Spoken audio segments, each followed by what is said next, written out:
Greetings, I'm Rick Mystrom, and I'm dedicated to defeating type 2 diabetes worldwide. This podcast provides a new look at grouping foods from a diabetic perspective. From elementary school through high school and college, we've been taught the three food groups: proteins, fats, and carbohydrates. The most common advice from friends, websites, and yes, even medical professionals on losing weight and managing diabetes is, eat less carbs, right? You've heard that? In the standard way of looking at food groups, the best way of describing a carbohydrate is, if it's not a protein or fat, it's a carbohydrate. But this doesn't help you reverse diabetes or lose weight. Why? Well, all fats act much the same in terms of impact on blood glucose and weight, and the same goes for most proteins. But carbohydrates? They're all over the board in terms of impact on blood glucose. Carbohydrates cover a wide variety of foods that act differently in terms of their effect on your blood sugar. For example, cauliflower is a carbohydrate, and so is a bagel. Spaghetti's a carbohydrate, and so is an apple. Bread is a carbohydrate, and so is broccoli. Cereal is a carbohydrate, and so is corn. Pasta's a carbohydrate, and so is most candy. So how can you possibly talk about carbohydrates in general, given that they are such a broad category and differ so much in their impact on blood sugar and weight? No wonder people are confused when they are told to eat fewer carbs. Does that mean eat less broccoli, fewer apples, and less asparagus? No. When a doctor or nutritionist gives this advice, they typically mean eat less starchy carbs. Starchy carbs are one of the categories that I use to clarify this carb confusion that befuddles Americans. As of now, most people are confused, understandably so, about carbs and are unaware of the impact of all foods on their blood sugar and weight. In my books, I categorize food and drinks based on how fast and how much each category of food will raise your blood glucose.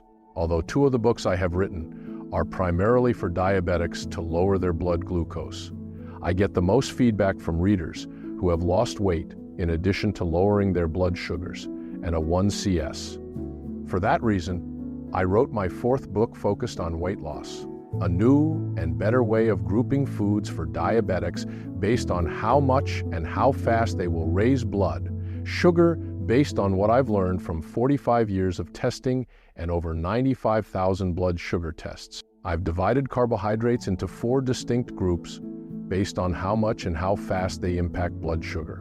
This new look at food groups will help you understand what to eat and what not to eat, or more accurately, what foods to eat more of and what foods to eat less of, to reverse type 2 diabetes and lose weight. The 6 food groups you need to understand here are the new 6 discrete groups of foods you need to memorize to lower your blood sugar, lose weight, and live healthier.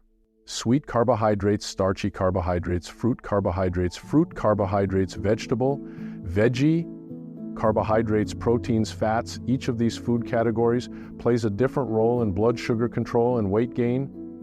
Once you understand how each food category affects your blood sugar and weight control, improving your health, lowering your blood sugar, and losing weight will be surprisingly easy. The beauty of this categorization is that you don't have to try to memorize how hundreds or thousands of foods impact your blood sugar and weight. You need to understand how these 6 categories of foods impact your blood sugar and weight. Soon you'll be able to look at a plate in front of you and know instantly if it will keep your blood glucose low and contribute to weight loss. To help you lock these food groups into your memory, go to my website, rickmystrom.com, and get your free type 2 diabetes lifeline booklet. Here's more detail on the 6 food groups based on blood sugar impact. Sweet carbohydrates. Eliminate except for special occasions. Sweet carbs are made up of simple molecules, mostly lone molecules, or maybe 2 stuck together. They're easily dissolved and quick to enter your bloodstream. You'll see in the graphs that they are the quickest of the food categories to enter your bloodstream and will cause the greatest rise in your blood sugar. They are a big problem for diabetics and for anyone who wants to lose weight. Once again, remember that a rise in blood sugar means more insulin demand, which means more weight gain. This is not a new revelation. except that in the next podcast you will see exactly how fast and by how much this group raises your blood sugar compared to other groups. Here are just a few examples of foods included in this category. Sugared soft drinks, fruit juices, except for V8 juice and grapefruit juice, cakes, pies, donuts, etc. For a complete list and more details, go to my website, rickmystrom.com, and get your free Type 2 Diabetes Lifeline booklet. Okay. No big surprise about sweet carbs being bad in many ways, but once you see the graphs, you'll see how bad they really are. The next category will surprise quite a few people. Starchy carbohydrates, minimal amounts to lose weight and moderate amounts to maintain your lower weight. These foods have a slightly more complex molecular structure than sweet carbohydrates. Their molecules are stuck together into larger strings or branching chains, which are slightly harder to break apart but still enter the bloodstream quite quickly. You'll see in the graphs that they cause a very fast and significant rise in your blood sugar, and they put a big burden on the already overworked pancreas of a type 2 diabetic or borderline diabetic.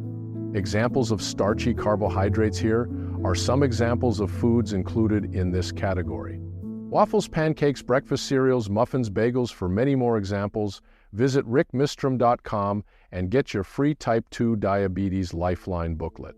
Fruit carbohydrates. This category shows some variation in how quickly and by how much different fruits raise blood sugar.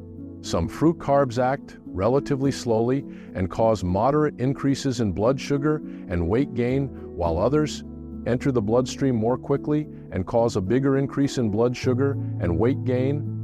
This requires some distinction to be made within the category. While fruits are not a free ride when it comes to blood sugar and weight, most do contain a variety of vitamins, minerals, and fiber, which are important for good health. You'll see from the graphs on my website that some fruits will raise your blood sugar quickly and contribute significantly to weight gain, and some will have a small impact on blood sugar and weight gain. Examples of fruit carbohydrates. Many fruits can raise your blood sugar very quickly and should be moderated. The fruits in this category are the following: pineapples, bananas, peaches, grapes, and strawberries. Other fruits raise blood sugar less and more slowly and can be eaten more freely. The fruits in this category are the following: cantaloupe, blueberries, blackberries, raspberries, grapefruit, and oranges. I don't mean to imply that fresh fruit isn't good for diabetics, but they are not a free ride with regard to blood sugar and weight. Eat more of the fruits on the second list and less of the fruits on the first list. For more details on foods to eat and graphs showing how much and how fast foods enter your blood as glucose, go to rickmystrom.com. Get your free Type 2 Diabetes Lifeline booklet. How about fruit juices? If you want to lose weight and lower your blood glucose, don't drink fruit juices. It's much better to eat the fruit itself than to drink the juice. In my personal experience, apple juice, orange juice, and pineapple juice all make my blood sugar skyrocket and require me to take far more insulin than the fruits themselves require me to take. For anyone trying to lower blood glucose and lose weight, the best juice to drink, by far, is V8. In the next podcast, I'll talk about vegetable carbs, protein, and fat. Information that will change your life. I'm Rick Mystrom, and you've been listening to Defeating Type 2 Diabetes Worldwide.